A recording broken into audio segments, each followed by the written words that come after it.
Fala galerinha, tudo bem? Vamos dar continuidade ao nosso assunto de estudo da matéria.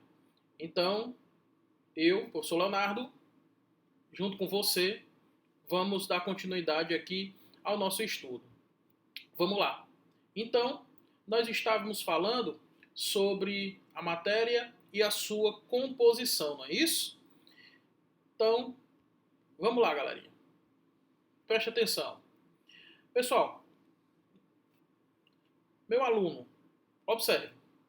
Quando a gente fala de composição da matéria, a gente tem que lembrar que a matéria ela é formada por substâncias, porém essas substâncias elas estão unidas a outras. E aí, nesse detalhe, é onde a gente começa a estudar as misturas. O que são misturas? É a união de duas ou mais substâncias sem que elas reajam entre si. Ok? Essas misturas, elas podem ser classificadas de duas formas. Ela pode ser homogênea ou ela pode ser heterogênea, ok? O que seria uma mistura homogênea? A mistura homogênea é aquela mistura onde você identifica somente uma única fase, onde você só vê uma única fase. Na mistura heterogênea, você vê duas ou mais fases, tranquilo? Por exemplo, aqui, a água mineral, eu tenho uma mistura homogênea. Eu sei que aí, nessa garrafinha de água, eu tenho água e sais minerais. Mas eu não consigo ver exatamente onde está o sal mineral e onde está a água. Eu sei que eles estão misturados. Então ali eu tenho uma mistura homogênea. Ok? Preste atenção, meu amigo. Quando eu falo de mistura heterogênea, a mistura heterogênea mais simples que nos vem à cabeça é a mistura de água e óleo. Então, quando eu tenho mistura de água e óleo, eu tenho uma mistura heterogênea. Por quê? Porque eu sei exatamente onde está a água e eu sei exatamente onde está o óleo. Tranquilo? Vamos lá. De modo mais microscópico, eu posso determinar, pelas constantes físicas, se uma substância é pura ou não. Existem características fundamentais e específicas da matéria que determinam qual é aquela substância. Porém, existe, para toda substância pura, quando a gente fala de um aquecimento dela, a gente sempre trabalha com constantes bem definidas. E o que seriam essas constantes? O ponto de fusão e o ponto de ebulição. Quando eu falo bem definidos, entenda, é específico para cada matéria. Porém, ele é bem definido. Por exemplo, quando eu falo da água, o ponto de fusão da água pura é 0 graus Celsius. É bem definido, é 0. O ponto de ebulição da água pura é 100 graus Celsius. Se eu estivesse falando de uma outra substância, por exemplo, do etanol, o ponto de ebulição dele seria bem definido, porém seria diferente do da água, já que eu tenho substâncias diferentes. Ok? Então, o que essa curva representa? O que esse gráfico representa? Se você observar, ele é uma curva de aquecimento que representa as constantes físicas, aonde acontece a fusão, aonde acontece a ebulição. O ponto de fusão é aí onde você tem um patamar fixo, que é o local onde ocorre a fusão, que é a passagem do estado sólido para o estado líquido. No ponto de ebulição eu tenho um outro patamar, que é onde ocorre a transformação do líquido para o gasoso. Ok? Aqui, observe que eu não tenho patamares. A fusão e a ebulição, ela é variável.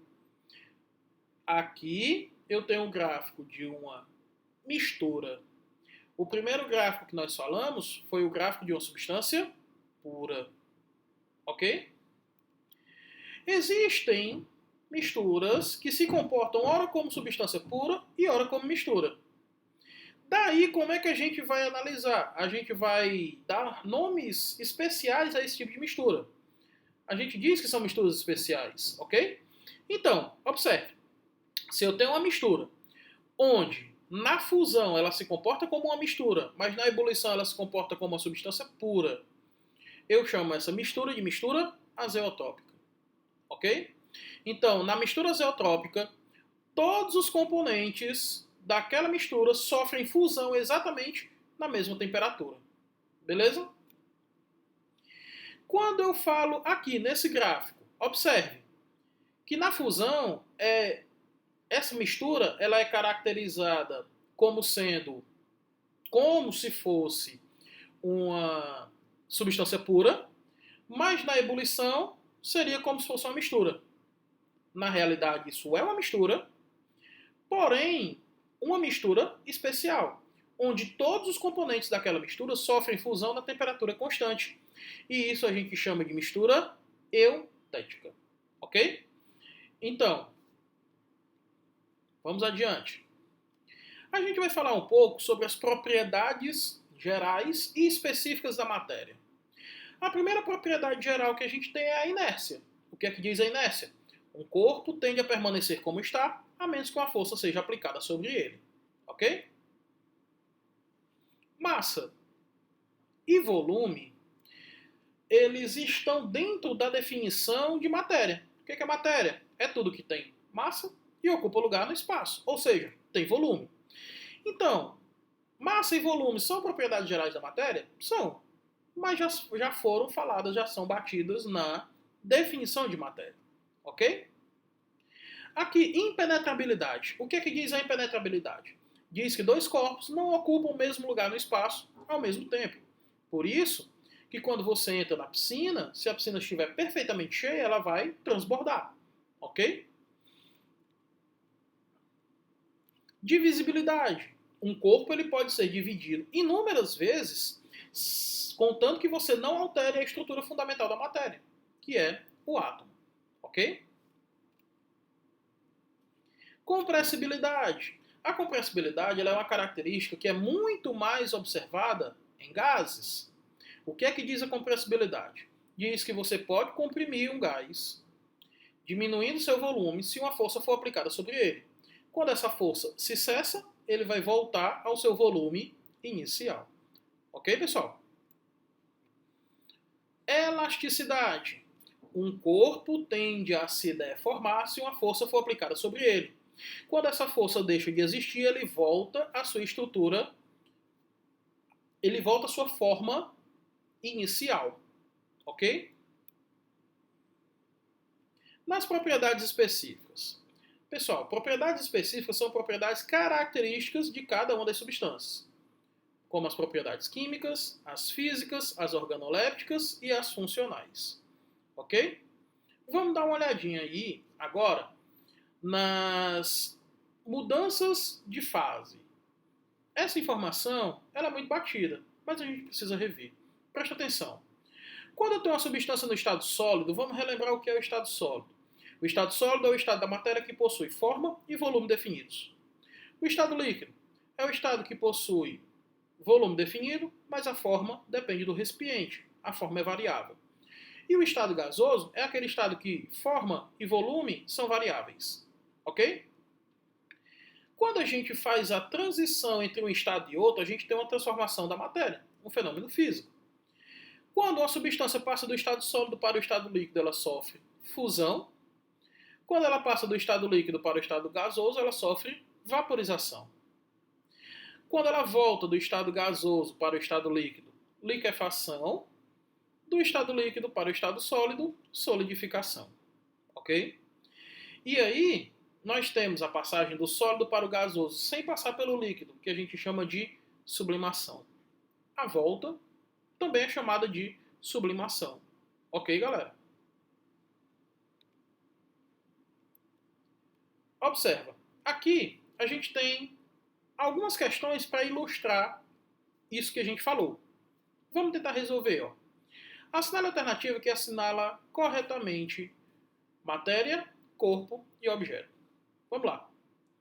Se você olhar ouro como matéria, pode ser resposta. Anel de ouro não pode ser um corpo.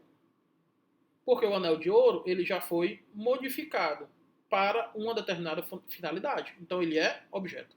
Ok? Vai para o item C. Mármore, pedra de mármore e estátua de mármore. Mármore, matéria.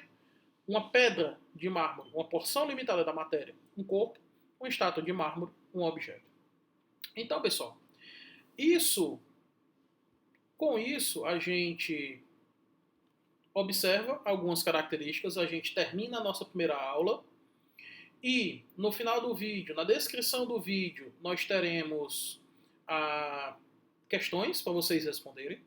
Não esquece de se inscrever no canal, de dar um like, de dar o joinha, de fazer algum comentário para que a gente possa melhorar, ok? Valeu, pessoal. Abraço. Até a próxima aula.